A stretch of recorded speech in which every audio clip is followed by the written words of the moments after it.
Umano'y minor de edad na rider sugatan ng masalpok ng truck sa Ilagan, Isabela. 4 naman ang arestado sa raid sa umano'y drug den sa Cabacan, Cotabato. Yan at iba pang mainit na balitang probinsya, hatid ni Susan Enriquez.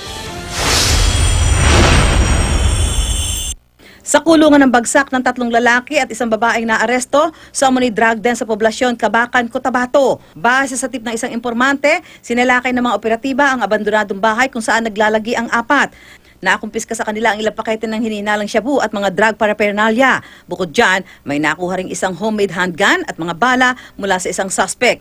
Inihahanda na ang kaukulang kasong isasampa laban sa kanila.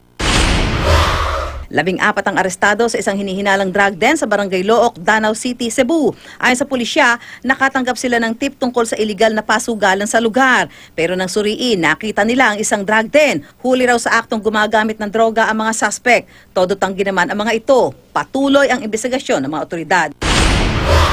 Sa Ilagan, Isabela, sugatan ng isang rider matapos sumalpok ang kanyang motorsiklo sa isang truck.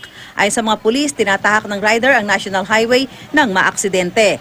Menor de edad daw ang rider na swerteng hindi napuruhan sa banggaan. Umalis daw ang rider sa lugar bago pa man dumating ang mga mag-iimbestigang pulis.